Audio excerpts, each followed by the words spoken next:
Gimana sih praktek langsung dari self-love atau self-care ini untuk mind, body, and soul?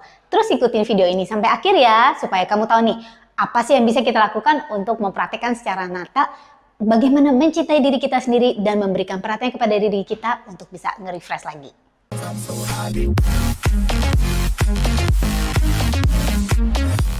What's up everyone? Welcome back to Teta Omigi TV channel, the best channel for inspiration, healing, and transformation. Untuk membantu kamu menjadi the best version of yourself, membantu membangun kesuksesan di bidang karir, keuangan, dan relationship. Jangan lupa untuk klik subscribe dan tekan tombol notifikasi.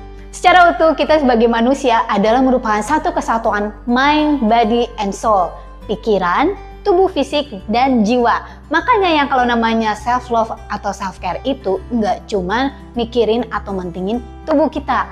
Hari ini kita akan belajar nih, apa aja sih yang kita bisa lakukan untuk nurturing everything in our body sehingga kita bisa merasa whole lagi, bisa merasa yes ini gue siap lagi untuk menghadapi hidup gue, untuk menghadapi apapun yang ada di depan mata gue. Oke, yang pertama-tama adalah praktek self-love atau self-care untuk pikiran. Apa aja sih praktek self-love untuk pikiran?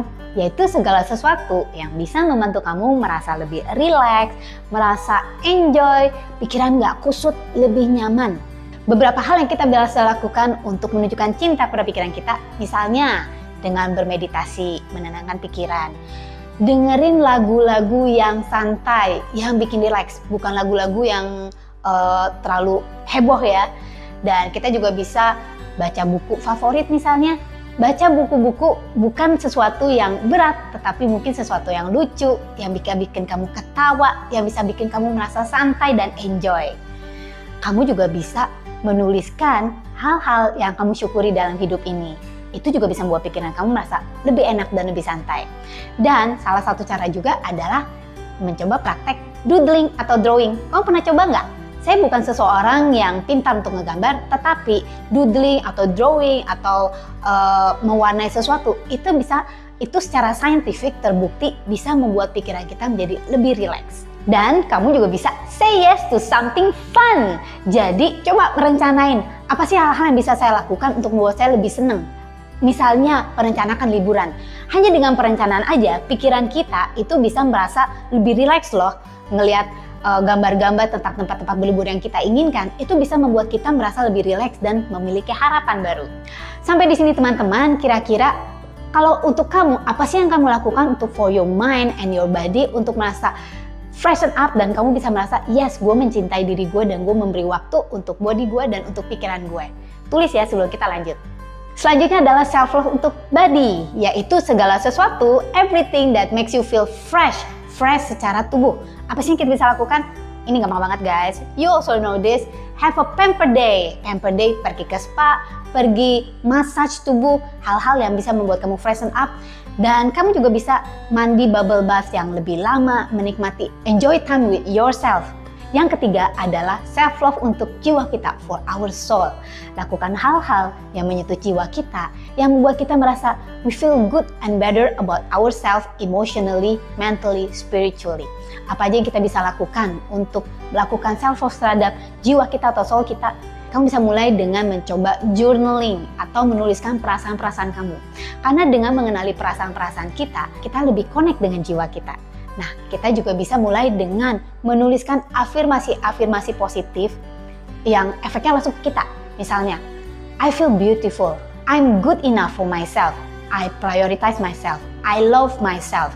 Katakan itu dan ucapkan berulang-ulang. Katakan ketika kamu bangun tidur di pagi hari atau pada saat-saat kamu merasa kamu overwhelmed atau burnout. Kamu juga bisa menulis surat cinta untuk dirimu sendiri. Pernah coba? Tulis surat cinta untuk your younger self, diri kamu di masa muda. Kata-kata dengan kata-kata yang positif, katakan I love you, saya menghargai kamu, kita sudah berjuang bersama-sama sampai saat ini. It's okay kalau kita membuat banyak kesalahan, but I still love you anyway and I still love you no matter what. Ketika kita melakukan hal-hal ini, kita lebih connect ke dalam jiwa kita. Nah, kita juga bisa melakukan yang namanya mindfulness. Seringkali kita tuh terburu-buru untuk melakukan banyak hal di dalam hidup kita. Makan aja sampai terburu-buru, minum aja sampai nggak dipikirin, minum makan nggak dipikirin. Nah, mindfulness ini adalah praktek di mana kita belajar untuk lebih aware terhadap keadaan kita saat itu. Ketika kita makan, kita belajar menikmati setiap setiap gigitannya.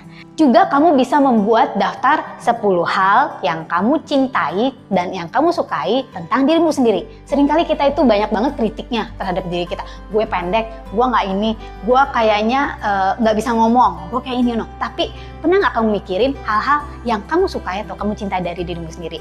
Lakukan itu untuk memberikan self love kepada jiwa kamu. Dan satu lagi yang sangat ampuh adalah do random act of kindness. Lakukan sesuatu kebaikan kepada orang lain, karena ketika kita melakukan kebaikan kepada orang lain itu sebenarnya berimpact yang sangat positif kepada diri kita, kepada jiwa kita. Demikian beberapa tips yang bisa saya bagikan untuk kita bisa memberikan self love atau self care terhadap your mind, your body, and your soul. Jangan lupa untuk klik subscribe and tekan tombol like, tekan tombol notifikasi juga, dan share ya video ini sehingga teman-teman kamu, keluarga kamu juga bisa mulai nih gimana sih self care, peduli dan mencintai diri kita sendiri. Saya dengan Angelica Ariel Savio. Thank you for watching this video. Don't forget to live extraordinary and live your life to the fullest.